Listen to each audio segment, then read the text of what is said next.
Welcome to the Humanist Podcast. I'm your host, Ken Stearns. Join us on a journey where we unravel the intricacies of workplace dynamics. Good morning, everybody, and welcome back to the Humanist Podcast. I'm your host, Ken Stearns, and it's a beautiful day here in Southern California. We're under weather watches. It's storming, the wind is blowing, it's raining, which is a shocking thing in California. We don't like our rain too much, even though we need it. But we've got a great storm going on right now, and Mother Nature's bringing down her forces, and giving us all that beautiful water we need down here. A little bit of snow. It's another great day. I'm really excited today. Got a great guest on today. We've just had an amazing pre-chat and really aligned a lot. Jim Huling. Jim, welcome to the Humanist Podcast. Hi, Ken. It's a pleasure to be here, and really great to get to know you today. What a fantastic conversation we just had, and I hope we keep that momentum and roll right into today's program. Yeah, I think so. Jim and I were talking, and it's one thing I didn't share with Jim as we were kind of having a little pre-chit chat was how many times and how many hours that I have flipped Covey cassettes in my cars over the years as a salesperson running around LA as a young man, doing cold calls and kind of sales calls, and having the kind of authors and readers like the work that you've done, Jim, having those in your car for salespeople. It's hard for you to really imagine the number of people you've touched. Oh my goodness, thank you. Well, really I could certainly, I appreciate that very much. And I want to be really fast to say, I am really one of you. I'm one of those people who was a client of Franklin Covey and a student of Dr. Covey. And I credit the 7 Habits of Highly Effective People, an overused phrase, but as a life-changing. That was a life-changing book. So I was not part of Franklin Covey in those days. I was a disciple of those teachings. But you can imagine then the great privilege of my life was to one day become a member of the team at Franklin Covey and go on to be the global managing consultant for the 4 disciplines of execution. I share that same enthusiasm with you for those original ideas started by Dr. Covey. Yeah, it's great stuff. Well, it's kind of a little tradition. Jim reminded me, I completely forgot, but one of my promises of this show was to bleed in my original podcast called The Jar, where I traveled around the country, visited more than 300 people in their homes with this big, beautiful jar and 444 questions inside. And so one of the things we're going to do today is I'll pick a card for myself to start to kind of a show of solidarity for the guest, because in about 20 minutes, we're going to get Jim for Jim to do this and have a question I'll pull. So my question is, when was the last time your mind was at peace and present in the moment? It's a powerful question for me too, because when I wrote these questions, I wrote them with very specific purpose. And this one was at the present moment. And really, that idea about being in the moment and enjoying the moment, and how hard it was for me, how it is still difficult, even for myself, to put everything else outside of my brain and outside of my mind and just be in the moment and enjoy it and be present. And be fully aware of what's, everything around me and it's weird because it leads me to gratefulness for whatever reason, straight to being grateful for the moment. But anyway, just a beautiful, lovely question. I've gotten a couple of really great ones so far in the show. Well, Jim, we talked that we kind of alluded to what you've done, the work you've done with the 4 disciplines of execution, and my own corporate life. I looked at this, and it's just. It is really the essence of trying to execute a strategic plan, which what you talked about, this focus, leverage, engagement, and then a really tough word, a really difficult word nowadays, accountability, and being held accountable for the results, or and there's a lot, I'm sure, involved between those two, between the last one, getting into accountability, but maybe you share with the audience a little bit how did this come to you in a way? How, were you solving a problem, or did you sit down to kind of, solve to boil the ocean, or how did you end up with, or all of the above? Yeah. Or all the above. Yeah, that's right. Well, it's a great place to start, I think. And you know, maybe an important part of this story, I'm really the most proud in my life of my 14 years with Franklin Covey, but Yeah. all the years that preceded that, I was a day-to-day leader with goals and objectives and people to manage and all kinds of things to get done. And so I had a firsthand education on the difference between strategy and Hmm. execution. You know, and you've had this experience, and everybody listening to us will nod their heads Yeah. right. And I think you have this idea for what you want to do, what the company needs for you and your team to do. You make a plan, you get everybody together, you know, maybe you have an offsite meeting, and then you get Yes. an energy building, and you get this planning euphoria that starts to happen. You think, Okay. oh man, we've got it, you know. And then you take everything that you have on flip chart pages, you transfer it into PowerPoint slides, you make Yes. a brilliant presentation, and everybody applauds and says, oh, you know, you guys, you've solved it, we're on the way. And then very little happens after that. Very little happens. The plan goes on the shelf or on a disk Yep. drive somewhere, and then people get back to their day to day, because while they've been at the offsite planning meeting, all of their normal day to day stuff has been piling up. You know, I have Yes. 483 voice messages, and I have 1,000 emails, and I've got, you know, so a tendency is then to shelve the plan. We'll get to that in a minute, and we go right back to the day to day. And that quick story is really an encapsulation of what I think happens thousands of times per day, every day, every month, and every year in the life Yeah. of leaders. And if I can be really quick to add, though, I don't think it's intentional.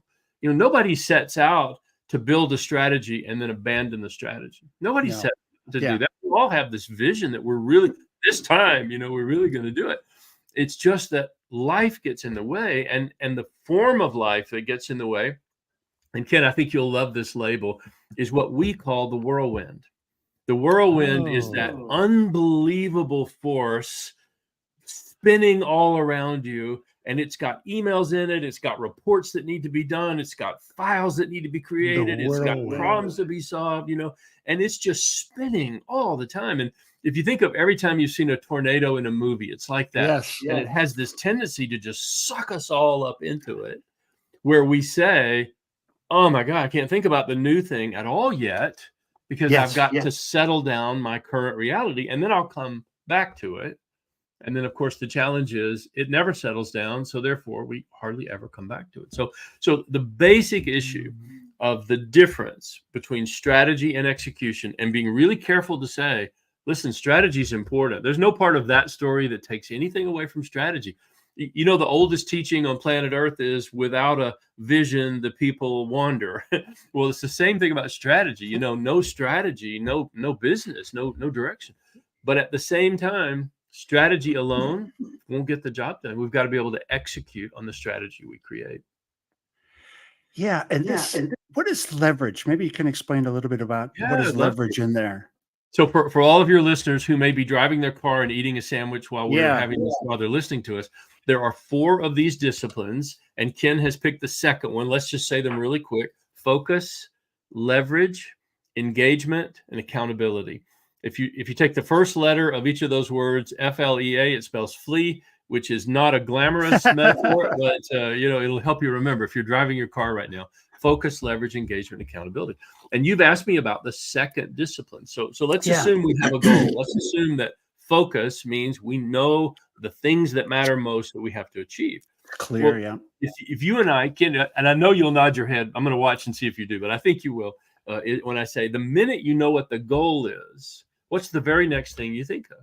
Well, how am I going to achieve it? Right. The minute Yeah. you say, I'm going to run a marathon, the next thing your brain says, great, how are we going to do that? Right. Well, the same is true in business. So the second discipline is about leverage, which means simply this: if you set out to achieve a goal by doing everything you can think of, as long as you can do it all the time, as hard as you can work, if you just try the blitz approach to achieving a goal, you are massively unlikely to ever achieve that goal.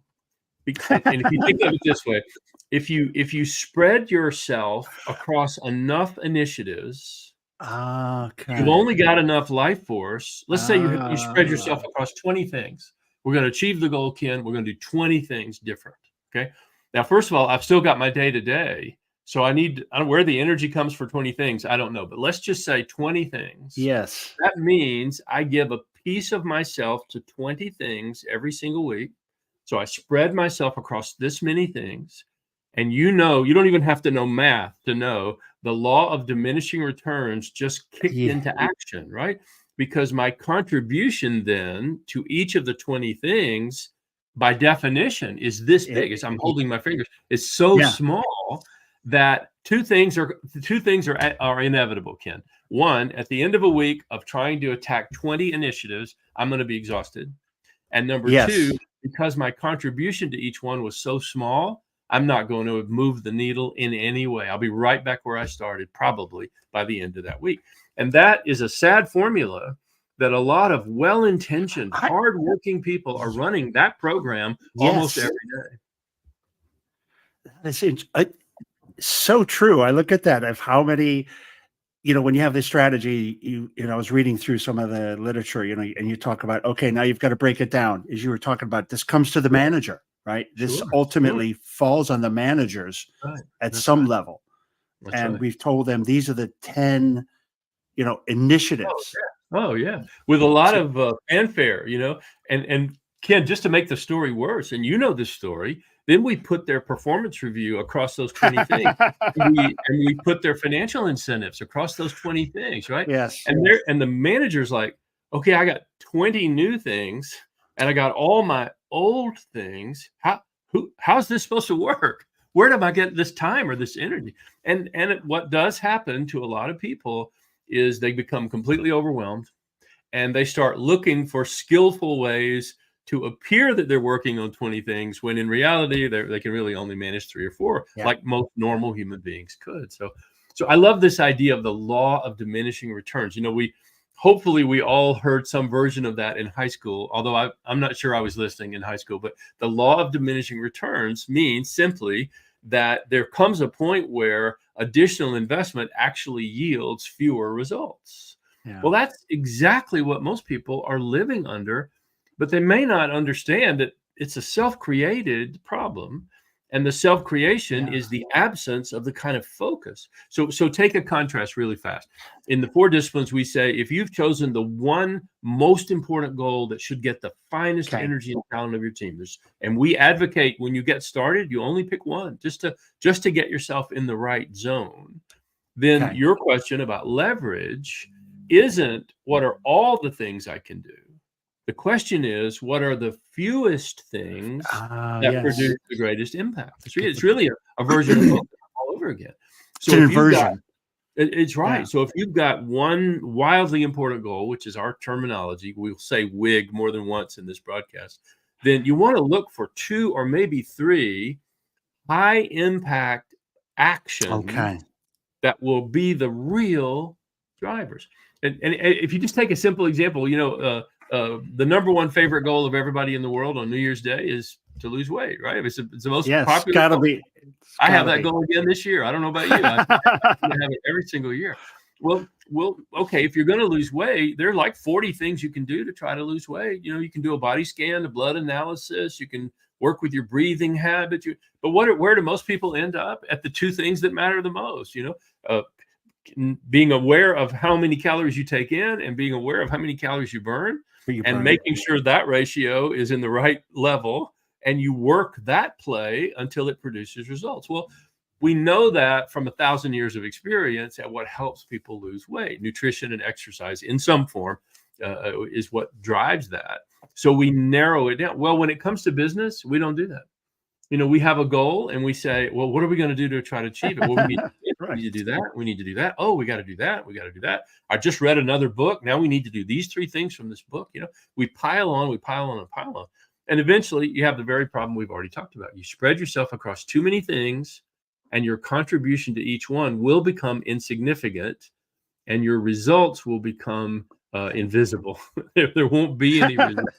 The results will be one of the kind of a fun part on the accountability part. As you were talking, I remember I had some flashbacks as you were talking. And one of them was when we told people how wildly important these goals were. And we had the meetings and we had the fanfare. And when I got down to their year-end review, Mm. strategy and goals and everything else, accounted for, again, we're holding their fingers up, counted for about, you know, at the most you could say 10% of someone's annual review, their raise and how they would position themselves and get a bonus. The smallest amount the most minuscule part you could squeeze into their KPIs, the key That's right. performance indicators, was projects and strategy. And it was about 10%. And then inside that was about another 5 measurements.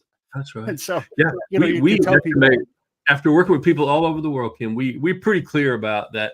It takes about 80% of your team's capacity to okay, simply sustain the things you're already doing. So if you're agreed, thinking about agreed. doing something new, you don't start with 100%. You start with 20% because Yes. 80% is already allocated. And then, most leaders, and I have a lot of compassion because I was in a leadership role almost all of my life, all the way up to being CEO of a big company.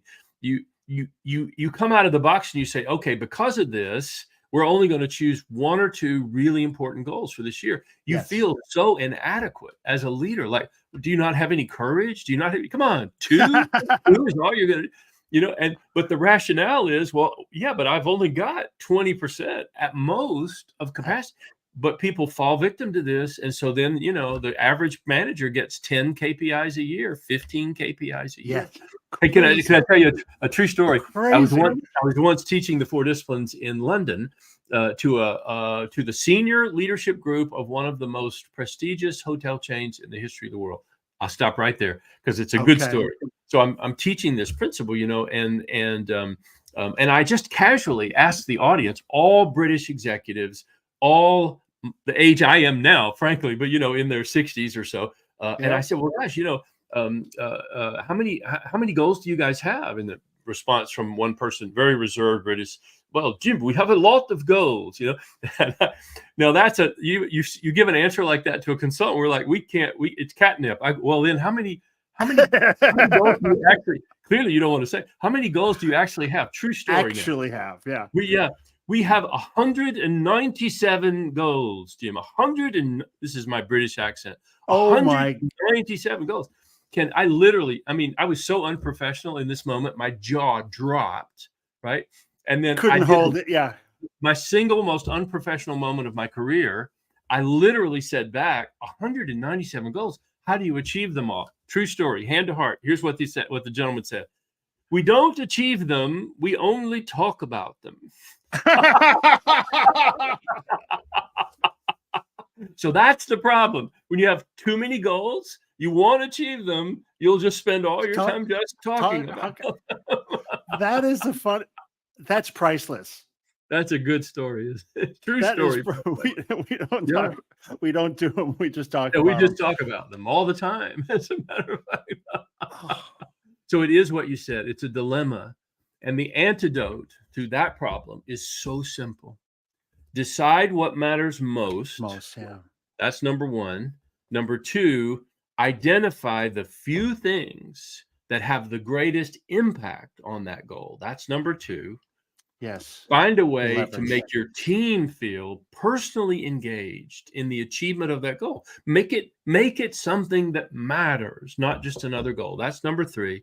And number 4, hold yourself to a high standard of commitment and follow through every single week. Those 4 simple ideas are what have literally, and I say this humbly, revolutionized the execution ability of some of the largest corporations in the world and millions upon millions of mid-sized and small organizations all over the planet. The book is now in 16 languages all over the world. So we've lost track, of how many people are actually using the disciplines, but it's quite a large number. Let's talk about the last one, and then maybe we'll take then I'll get you a question. Sure. I got one more question I have a question for you, really on for me. Accountability is it the hardest one? Is it a soft skill? Is this a hard skill? It's a great question. Totally. And it's changed over time, right? It's changed. Accountability, I feel, has changed over time. We've softened. And Um, I don't know about, let's see if I say it slightly differently. You might yeah, agree. you Might just be words. you might say I it don't more know. consultative way. Well, I'm going to be I more. don't know. You're free. I'll be more that corporate guy going, "We're getting soft." Yeah. Well, maybe. I don't know. The I do think the way we implement accountability has changed. I Okay. don't think Yes. accountability itself has changed, but I will start in a kind of unusual way because I have some energy around this topic. First of all, I think accountability gets a really bad rap. You know, Yes. I think we've Agreed. taken this Agreed. word and we've made it a bad thing. And Right. sometimes it's fun to make it a bad thing. So we tell story and we make videos Yeah. and accountability, what my awful boss, what an Yes. idiot he is. He holds me to these standards, the whole thing. But let me give you a counter example. I don't know if you're a fan of football. I happen to live in the southeastern part of the United States where it is literally the second religion. Yes. And so I watch a lot of football and I love this game. So I use this image because of that to say, how many times have you seen on the sideline an athlete whose coach is giving them a lecture? And I Yes. don't mean in the academic sense. I mean in the, what are you thinking? And you better not do that again sense. In Yes. other words, the coach is in the face of the player and is animated and energized and is probably creating an uncomfortable moment for that player. Mhm. And then that same player, 2 plays later, goes on the field and Yeah. scores, right? Yes. Now, is that accountability? You better believe it is, right? So what we've lost, what we have today is the authoritarian, punitive version of accountability. That's what we think of. Hmm. We've lost what this word means, which is the ability to be accountable. We've lost the thought that when you are helping me by holding me accountable to a higher standard, you are enabling me to become something I can't become by myself. I don't know about you, Ken. I have the last 11 years. I've been a passionate advocate of this madness called CrossFit, and I literally love it. And I I and do. you know, I see. I've seen some of your posts. oh, have you really? Oh gosh, Oh and yeah. Oh yeah. none of those are I edited. love it. Oh my gosh. Well, it's great fun. We should tell everybody I'm 70 years old, so I'm out there in these videos, lifting weights. But here's what I'm trying to make this point is what I love about CrossFit is what I love about organizational accountability. It pushes me to be Yeah. better. If I'm in an empty gym and I have a workout plan, the likelihood that I execute the entire workout plan at my best level is Yeah. not up. It's I, not happening, right? I'm going to take a right. break. I'm going to drink some water. I'm going to check my phone. I'm going to Absolutely. stuff, right?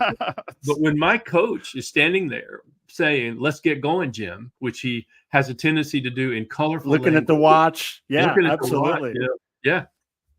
My coach is fond of saying, "Did you come here today to exercise? Because I can't tell from the way you're acting." It's So not anyway, apparent. you see how that lets me drive home after CrossFit a better person, a better athlete, proud of Yeah. myself, boosted my self-esteem. Maybe I went to a new level. Maybe I hit a new record today. I mean, I get tremendous energy. So in that sense, accountability is the greatest gift my coach could give me. Well, what we've lost in the business world, and Yeah. you can tell I got energy around this. I hope it's Yes. not, is I we love have this. lost the ability to implement accountability in a way that people understand we're trying to help them. All they Agreed. seem to see now is that we're trying to punish them or make their lives harder. But that's not really it. Now, maybe some leaders are doing that, but that's not the spirit of it. The spirit of it is my job is to make you better. So I end this point that I think you asked so beautifully. I say this one last thing, and I hope maybe it makes a difference in the people who hear it, Yeah. who are supposed to hear it today. The ultimate measurement of every leader should be one thing, in my view, and that is to what extent did people grow under your Oh leadership? man. That is the one measurement. And I promise you this, if that was the one measurement, your whole performance review, your whole bonus, your whole promotion ability was Yes. based on this one metric. To what extent did people grow under your Under leadership? your leadership. You would hit every goal. You would make enormous profit. You would have incredible retention. You would have attraction of talented people beating down your door because they wanted to work there, and you would be thought of as truly one of the best places to work anywhere in the world if you were driven by that one metric. Now, Ken, it's not a setup question because I know you know the answer. Have you ever heard of a single leader measured by that metric? Never. Not once. I, First of all, it's hard to measure, but never, never, not once. We're yeah, measured on it's everything else. I'm measured on turnover. I'm measured on productivity. I'm measured on return on investment. I'm measured on overtime hours, explanations. I've got 1,000 measurements and never the one that matters most, which is, am I growing from the inside out the execution capability of this organization? Nobody gets measured on that. And I think that's how we lost our way on this idea of accountability. It should be a positive.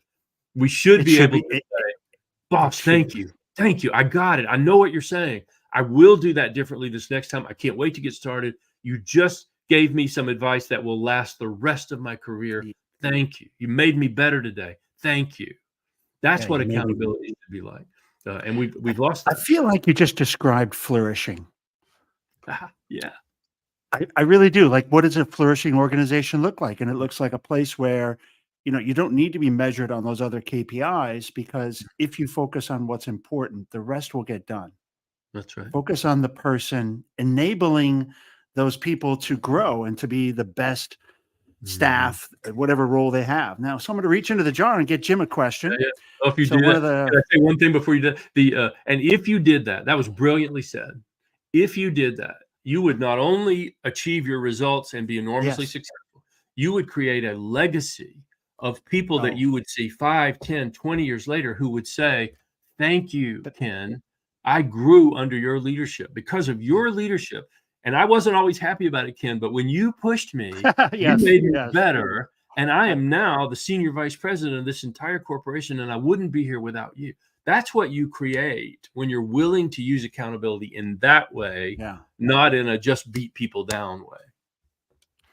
I just reminded me really of a great boss I had, and it's one of my Mm, last these CEOs that ran around to the different country. He ran multiple countries. He was a CEO of mm, CEOs, yeah. and boy, we would have quarterly reviews, and every quarter we would sit in front of him and his team and present against plan what we said we would do and what Yeah. we did, and they drove that business to, I think, 39 quarters of growth. Wow. Wow. And the way they did it was Mm, every quarter they showed up and they said, "Well, you told us you do this. This is what you did. What happened? Did you not that's have right. enough resources? Did you not have enough time? Do you need more people?" It was never a Mhm, blame, never mhm. it was always tension filled. It was always pressure, even when you were doing good, Yeah.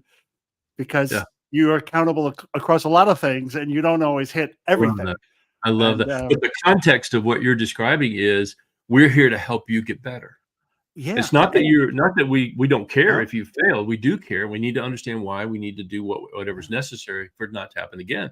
But most of what we care about is how do we help you get to the next level in the take it, team yeah, that you lead? And if we do yeah, that well, you'll help your team get to the next level.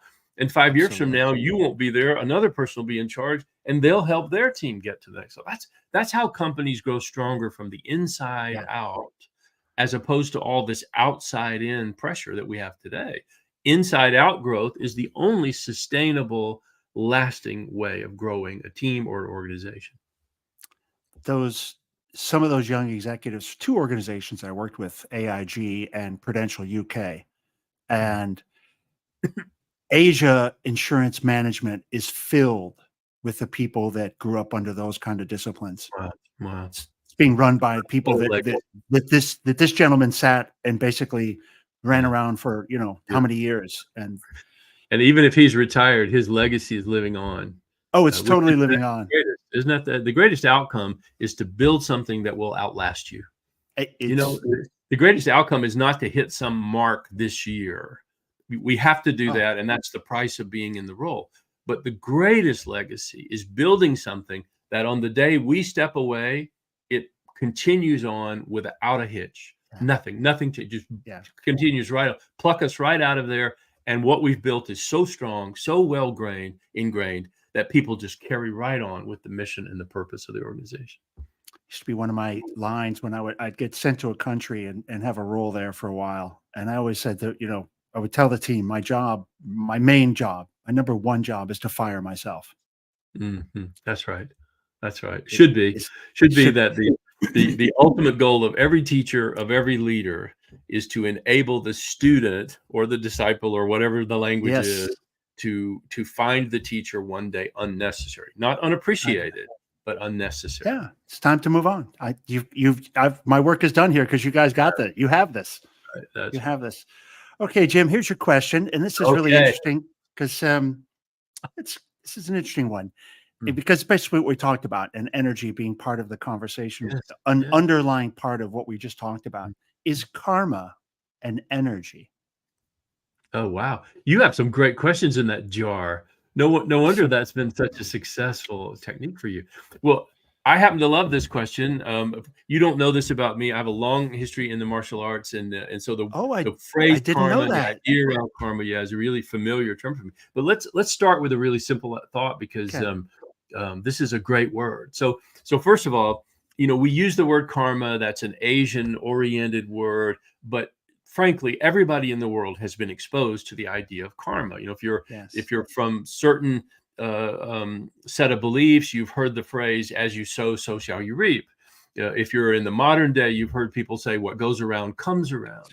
Oh, Uh, eh, great. eh, Great. these are, and if you are a new age kind of thinking person, you've heard about the law of reciprocity. Well, these are all just words for exactly the same timeless ancient idea Yeah. that what we do, what we put out into the world, somehow comes back to us in some form at some time that we're not in control of.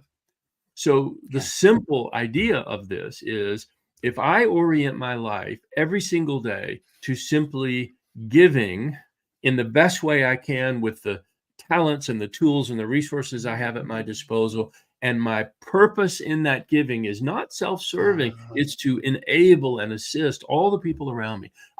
If I make myself an instrument for giving out that yes. kind of energy into the world, and I believe this with all my heart, there is no stopping that same energy coming all the way back to me at some point in some form from someone else who's doing exactly the Yes. same thing. I think that's how it works.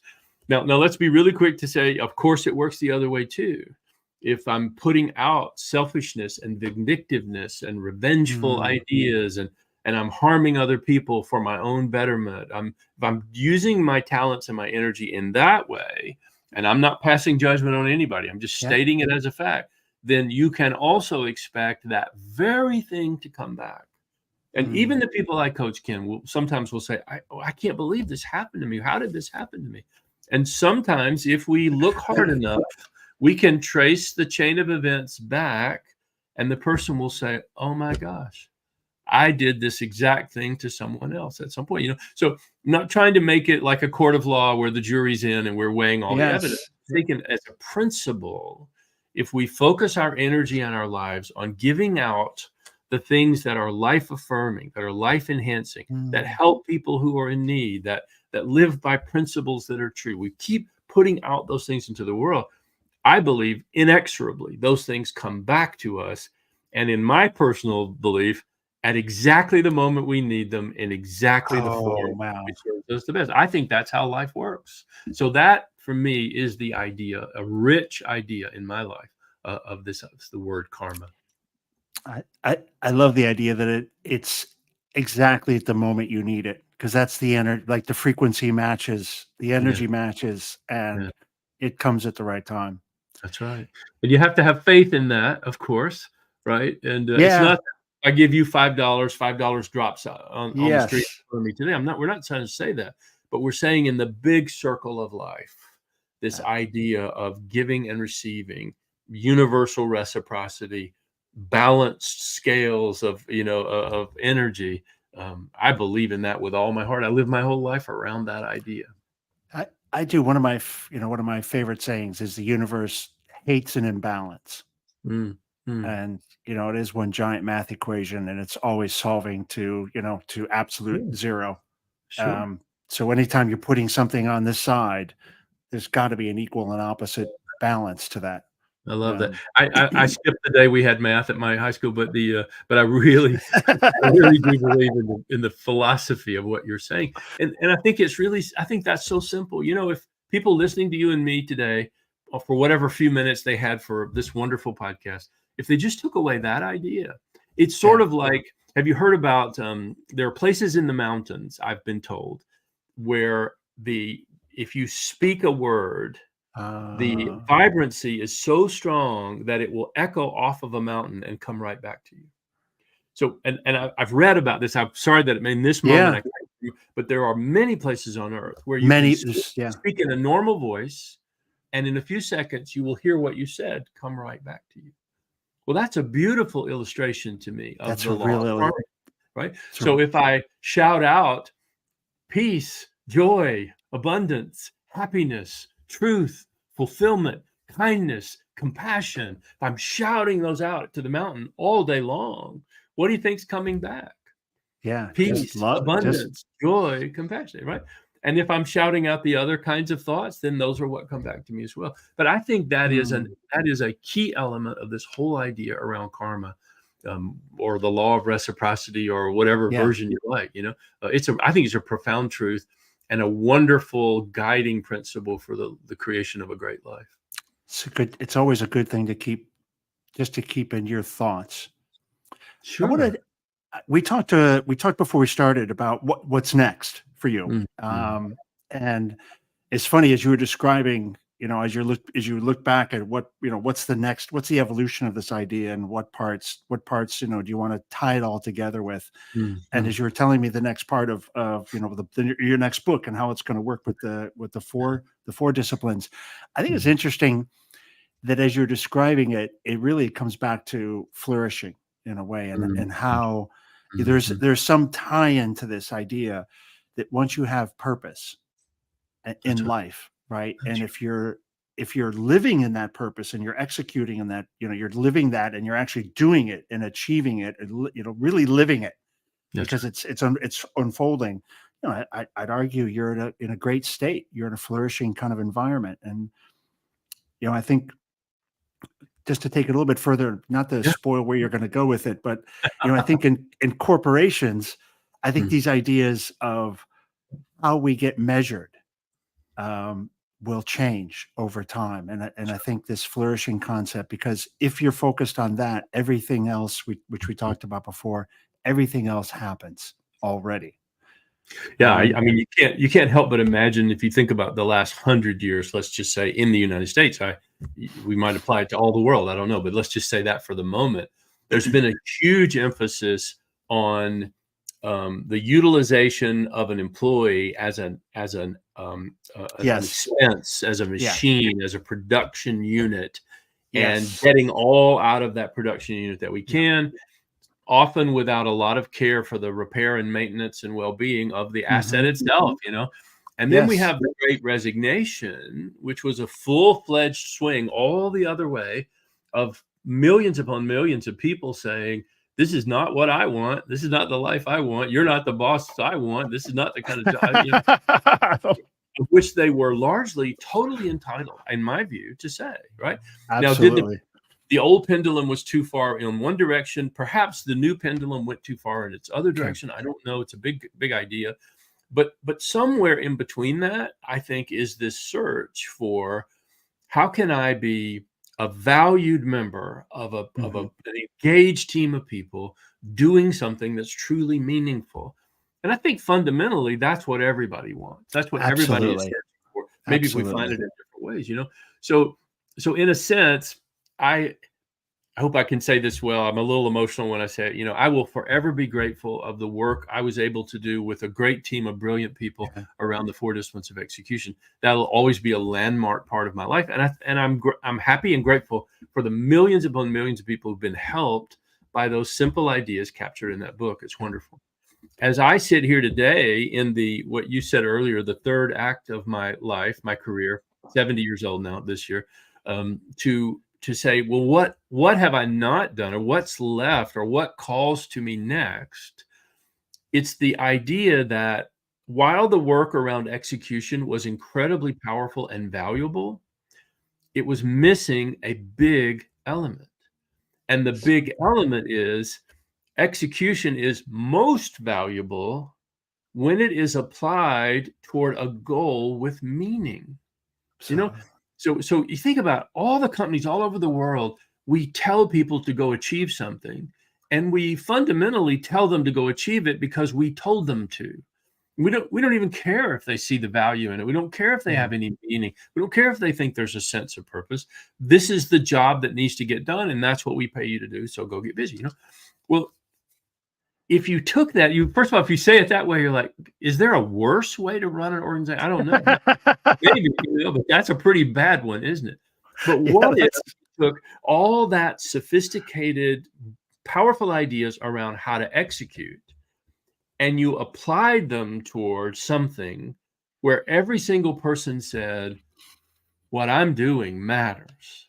The work I do matters. And by the way, I don't care if you collect accounts receivables, if you're the quality inspector on an assembly line, if you're an executive responsible for millions of people. I'm speaking to human beings at all levels. What if you could take all of your execution capability, but direct it toward something that had real meaning, where every person could say, I'm really proud of what we do. I'm yeah. proud of how we do it. I'm proud of the people that I work with. I feel connected to the people I work with. Mm, Not that we're all best friends, but in the sense that we are all committed to doing something that's important. I go home at the end of the day, for example, and we're going around the table, and everybody, the kids and everybody, are talking about how was your day? What'd you do this day? And I can't wait to tell my family, let me tell you what we did in my team today. Let me tell you what we accomplished. Let me tell you why this matters. How few people in the world are wow. in a role where they feel that kind of person. So the thing I'm working on now is something I didn't know to work on in the same way I do now when we were writing the book about execution. And that is to say, how do you decide what is worthy of world-class execution? How do you decide what brings out from the minds and the hearts of every person the desire to do the very best they can? I'm not saying order them to do it, and I'm not saying police them on whether they did it. I'm not saying any of those traditional authoritarian ideas around leadership.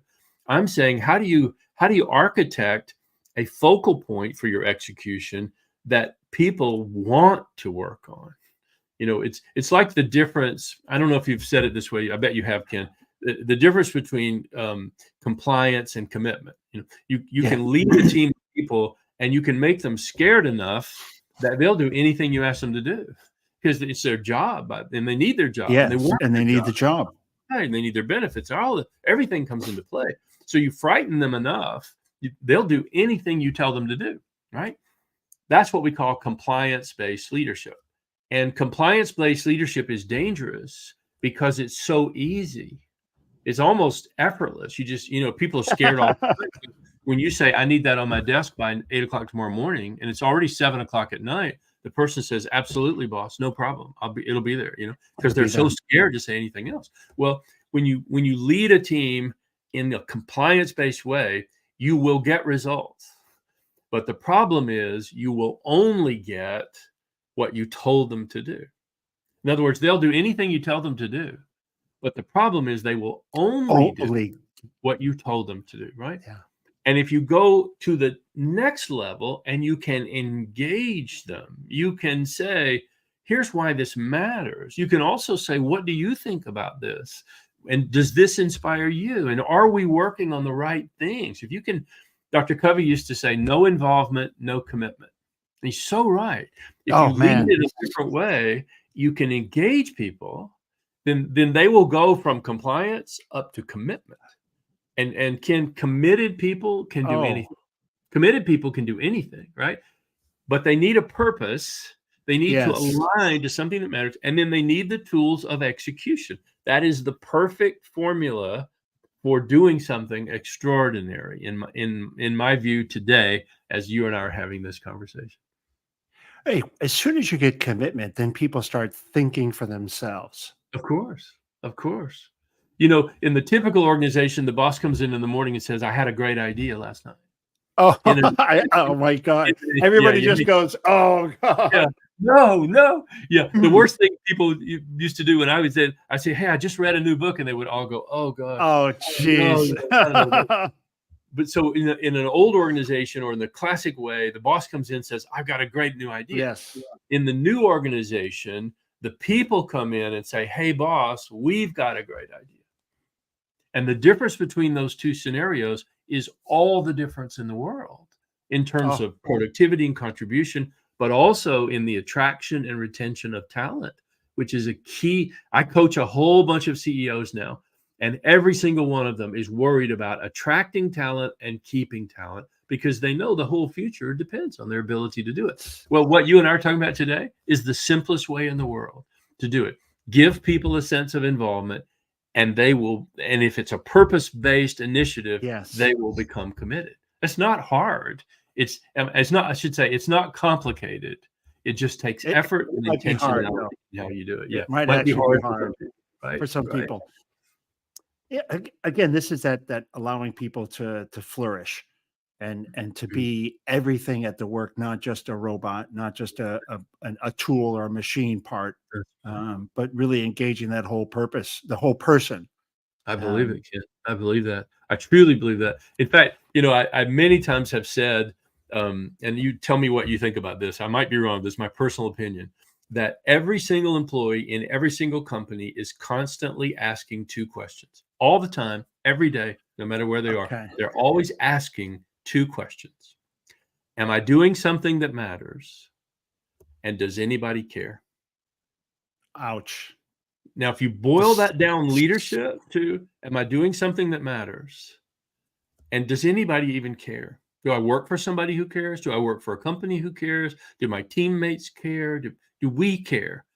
I think those two questions, maybe there's a third one. Maybe I'll think of it next year. I don't know. But for right now, I think those two questions are what is most on the mind and heart of everybody I meet. And any leader today listening to you and me on this podcast who writes those two things down, am I doing work that matters? And does anybody care? Can start by just saying, how am I helping people answer those two questions? Right? as boy, as a CEO, if you can't answer that to every person in the company, That's right. And have them say, yes, with totally, I agree with that. So that's not hard, is it? I mean, yeah, we keep using that word, don't we? Maybe it is hard, but it's not yeah, it's complicated. hard. It's It's not hard. complicated though. It's simple. It's just takes effort and intentionality. And you Eh, may find yourself bucking the trend if you're in an organization that still has a lot of old style leadership. You may be the thought leader trying to take them into a new place, but I would promise Yes. you that it's worth doing. It's work that's worth doing. Yeah, I used to. It's. I love the way you said that because it is one of my beliefs that really everybody needs to understand the strategy and why and how their role fits in. That's right. And it could be the tea lady. Back in Asia, we still had tea ladies. It could And be, it's the person that's right. endlessly entering names into a system, new Mhm, customers, and you're mhm. typing someone's name in. And how can that be important? Well, it might be the most important True. thing in the planet because it's that person's name. And, at some point we might have a claim and that person's, Well, yeah, there's or a people, thousand other examples, right? a And you're thousand you're other really ideas. touching on something that really matters, and I don't know if there are some senior executives that would turn our podcast off right now. I don't know, but I have to say that this idea you're talking about, that everybody matters. I used to say to my audiences when I was teaching them execution, I would normally teach it to leaders. It was my role, though others would teach it other Yeah. places. I would say to them, most leaders think it's leaders who execute and other people follow. Leaders execute. And I said, I want to give you a simple test for this. Send everybody home for the rest of the week. All we have left is leaders. And let's see how much executing actually happens. Oh, goodness. Dr. Covey had another, this is two Dr. Covey quotes, so forgive me. But Dr. Covey had a beautiful quote that actually shaped me when I was a CEO. He said, the front line produces the bottom line. No truer Absolutely. words have ever been spoken, Oh, which is absolutely. when I used to say, well, hey, if you want to argue with me about that, just send them all home. and let's see Yes, what the leadership team does this week. How many widgets will the leadership team produce this week? And I'm not taking or anything away from sell. leadership. Yeah, leadership is a noble art, and we get nowhere without leaders. We're not slamming leadership. What we're doing is slamming the hubris that infects leadership, and that's what causes us to say, well, this person is more valuable to the organization than this person. Well, that's not really true. If Dr. Covey's words ring true, the front line really does produce the bottom line in virtually every organization in the world. God, absolutely. I mean, the way when you said that, you start to giggle to think that you can, you know. Yes, they would. I have to say, for all the leaders I taught, they would always see the humor in that state. Send them all I home. See what I used happens. to. I actually had a reverse analogy for that in my last role, and I was trying to get to the absurdity of our leadership meetings and everything else. And I said, if we all went home for a month, sales would go up and expenses would go down. We're the things we're trying to manage are exactly the opposite impact. Like the whole leadership team could go take a month off, Yes. and I promise you, sales would go through the roof. Everything would still get done that was important. They would still, because they know what they got to do to close the doors at night and open up in the morning. They know how to do this. It's not us that does it. None of us Yeah. have keys. None of us are I'm the first so one with here. None of I'm us are so the with last ones to leave. Yeah. I The don't know kids, I don't know that it could be sustained, but I think it you would, might be right. In the beginning, there's a lot of inertia. uh, We would just keep doing the right things, and we would eliminate a bunch of expense. I and think we get that's out right. of the way, right? People get their jobs done because they wouldn't be in meetings or having, pontifications. I wouldn't be coming in sharing the book I read last night. They'd get on with it. I That's right. agree, not sustainable, Yeah. but it does show sometimes how we might get it a little bit in the way of people doing the work. Yeah, what I love about what you said is its best application to me is the antidote for the ego of us executives, Yeah, thinking we are the exactly. captains of the universe and all of you are just small players in this drama. It's not true, you know. And so that your story is a good antidote to humble us a little bit. Remember that it takes all of us to do something great, and Yeah, every role can matter, as you know. So it's I funny how really we had the yeah. opposite versions of that same story. Yeah. Well, you go back to your idea of flourishing. You know, I think in a very popular word today is thriving. I take it to mean Yes, basically the same thing. same And thing. imagine that all the years I grew up, I worked for some really good people and I worked for some really good companies. And I don't think any of them really cared whether I was thriving or not. I think they cared about how I was performing and about anything Yeah, that threatened that performance. And I'm not painting them with a brush that says they were bad people.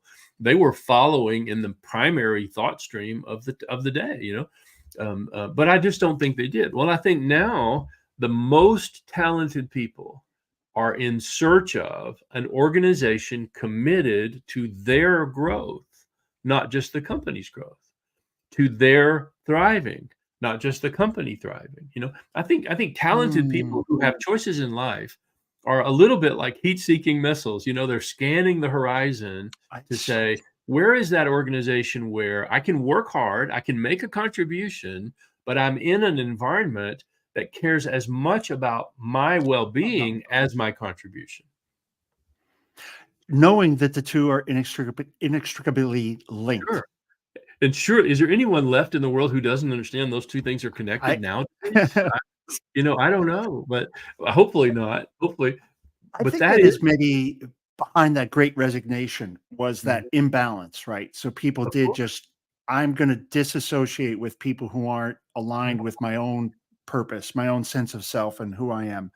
And now trying to find, like a heat seeking missile, find those organizations that have Yeah, elevated to that's where right. that's part of who they are. That's part of the Yeah, culture. and it was cumulative. I mean, you're talking about generations of Yeah, people who worked in organizations where the organization cared more about your production than about your well-being. So absolutely. at some point, those karmic scales had to rebalance, and they Yes. did, and they I, rebalanced in a beautiful way, which your listeners might be surprised to hear us saying, what a great thing that was. It was a oh, beautiful. massive market correction.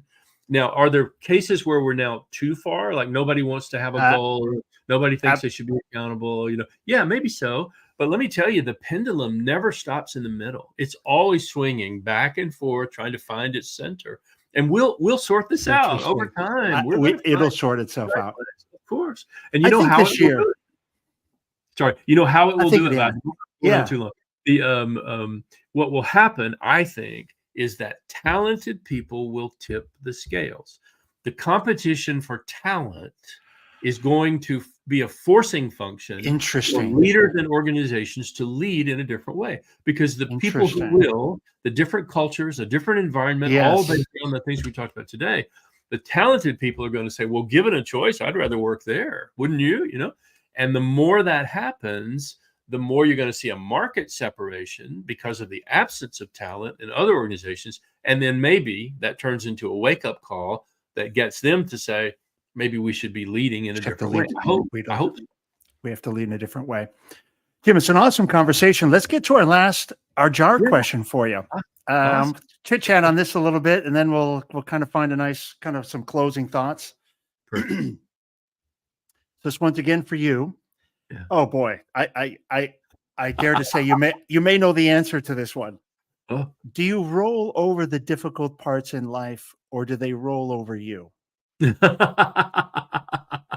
Well, you know, I'd like to offer you a twofold answer, if I may. First of all, I think Please. that's an awesome question, because that is a question not only of your experience, but of your perspective about your experience, right? Interesting. It's a clever question, because the answer is going to come from one of those two places. Yes. Has this been my experience, or has this what's been my perspective of my experience? So I'm a huge fan of Ryan Holiday and all of his books about Stoicism, and I have a copy of Marcus Aurelius Meditations right here on my desk. I'm a real student and a fan of the Stoic idea, encapsulated in the often quoted Marcus Aurelius phrase, "The obstacle is the way." And inside that statement is the meaning that a part of every challenge we face contains the key to our next level. In other words, the obstacle is not there to harm us. The obstacle is there to serve us, to give us an opportunity to rise to another level. And Ken, you know, I don't know if everybody will share this belief or not, but I totally believe every next level of our life requires a new version of us. And I can speak authoritatively from one data point, which is the 2023 version of Jim is not equipped to handle the opportunities or the challenges of 2024. I got to have a new level. I got to get to a new level. Every next level of our life requires a new version of us, right? So it's like running an old operating system on a new computer. You can't get away with that for very long. Well, same with us, right? So for me to take your phrase, is I have to see every challenge that comes my way, every struggle, every obstacle as the very thing that is here to enable me to create the new version. Now, a cynic would hear me say that, driving the car, listening to our podcast, and say, yeah, well, you know, that's just a mindset. Guilty as charged. It's a mindset. It is, I choose the way I look at those things. But because I choose to look at them that way, that's what my experience of them is. So I'll give you, in 2023, for example, I had a small health challenge. Wasn't serious, wasn't life-threatening, but it was terribly inconvenient for me because I'm used to doing CrossFit and being active and engaged. So what I had to do was to say, in that moment, I couldn't work out, I couldn't exercise for several weeks. Where's my philosophy now, Jim? Do you really believe these things? So I had to say to me, well, how is this serving me now, right? And I chose in those moments to be aware of the things I was doing differently. For example, the quiet time I was having because of several activities I could no longer do. Was giving me an opportunity for reflection. The things I was learning about myself became posts that I would put on LinkedIn, or some components of my new upcoming book were given birth during this quote unquote downtime, right? And then now here I am on the far side of that. We're having a conversation about it today, and it's giving me something meaningful to talk about on one of the best podcasts in America, you know? I mean, so the illness served me in a multitude of Hmm. ways. Now, was it happy at the No. Would I joyously go through it again? No, of No, course yeah, not, right? no. But given that it's here, I have the choice of what I make of it. And that's really your question, right? Do you Yeah, roll over challenges or do they roll over right. you? Well, I choose the perspective that the challenge is here to serve me. So in a sense, given those two options, I roll over the challenge by using it to create the 2024 version of myself, which I hope is perfectly equipped to do all the great things that I'm envisioning 2024 will bring to me. I you when you said that, it really hit me hard. Am Mm, I equipped, is Ken equipped mm, for this, for what's in mm. front of me? Yeah. And you're right, I need a different Ken. Yeah. You need the 2024 model, and I it's got I leather seats and a shiny outside, and a revved up engine. I We need a new model. I completely agree with that. I really do. I need to be a different person for what I'm gonna be doing and where I'm pointing, where I'm pointing myself. I do need to be a bit different and That's look at just my life and how I prepare for things, etcetera. Just so many ways it would touch that's it well it's said. gonna touch, Well said, Ken. And um even if you think about my job now, I'm an executive coach. I have 37 coaching clients who range in experience and age. I cross all yeah. spectrums in my coaching, which is part of what I love. But for those people, I can't just run the old playbook. I can't drag out the 2005 set of principles and say in 2024, here's the things you should be doing, right? I've got to reinvent myself enough that I'm current. Absolutely. I have new ideas that didn't have before, that I'm assimilating what's happening in the world and translating that into my coaching clients to help them have solutions to problems. If I don't create a new level of myself, I don't Yes. I got no chance of winning in 2024 or being the person I want to be. I got to level up myself because life is coming at me at a new level. And your clients are, assuming you're doing a good job, your clients are growing. They And are, they are, and and 7 of them are CEOs of some of the biggest companies in the United States. So and so yeah, and you let me gotta tell bring you, your these game on every day. yeah, there's no casualness about it. There's nobody who says, "Oh, don't worry about it, Jim. You didn't have any good ideas today. We'll talk next month." Nope, nobody says that. In fact, they come to No. my coaching session with a list. I've got 7 challenges. 5 of them I have no clue how to solve, and I hope you got your A game today, Jim, because we gotta get through all 7 in the I next 2 hours. That's my world of oof. executive coaching. So I can't and again, don't nobody hearing that don't think, "Oh, well, how heavy is that? How onerous is that?" That's not onerous at all. It's energizing, right? It's a It's it's a energizing. it's a challenge to rise to, just like a great CrossFit workout. You drive home in the I car, you might have been miserable when you're I lifting the was weight. I'm driving home in the car, I'm the happiest man on the planet. I feel I great was about just myself. gonna start talking about that. That analogy was in my mind. It's that, it's minute 7 of Yeah, your hour workout, and you're an HE double toothpick, right? It's not fun. yeah, Your yeah, heart's pounding outside your chest. yeah. It's a The near-death experience. Yeah, coach is looking at you. You got 13, 14 minutes left of yeah. this warm up. Right. Especially And my coach is saying he likes to call me Jimbo, and he says, "Are you going to work out today? Because you haven't actually started yet." yeah, I'm waiting for the real Jimbo to show up. Yeah, come on, man. Which I love. I love that. In that exact moment, a person watching us would say, "Why is that coach being so hard on that older gentleman trying to do Yeah. CrossFit? Why isn't he being kind and supportive and all?" And he is being kind and he is being supportive, but Yeah. he's committed to helping me. So that takes us all the way back to where you and I started Yeah. today about accountability, right? It's the life affirming aspect of accountability that we've forgotten about, as opposed to the punitive version of accountability that a lot of people are having to live with. So that every next level of your life requires a new version of you. Hold that thought, everybody, me too. Right. And then let's get to work. What are the 1 or 2 things that represent the new version of me for 2024? Let me get busy. I got stuff to do, right? Well, that's how you end up at 70 years old with the kind of energy you and I have, I'm older than you, but the kind of energy we Couple of have, years, yeah. yeah, yeah. Otherwise, let me just go watch Netflix and eat some chips, and let me just relax. I can do that, but that's not It'll what I all want to do. What I want to do is make a difference in the world through the yeah. work that I'm doing. So this is how you do it. And what a great conversation today, my friend. Yeah, Jim, thanks so much for spending time with myself, the audience. I really appreciate you. Just and it's honestly a bit of an honor, and I was even a little bit nervous this morning. Realizing I'll be talking to you, and just going, Uh-huh. like I said, y- just sitting in the car listening to so many of Mhm. Doctor's tapes, right, and Yeah, the whole crew that he had signed mhm. on so early. That's Um, right.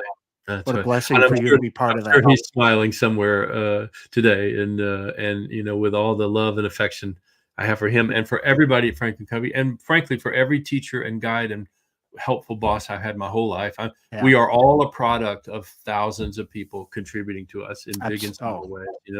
And so we bless them all. And as the old song says, we bless the broken road that brought us to where we are today, because where we are today can be spectacular if we're just intentional about how we approach it. So thanks for letting me share a few thoughts. What a privilege it's been today. And your questions were awesome. And the jar is phenomenal. Nobody else does thank, that.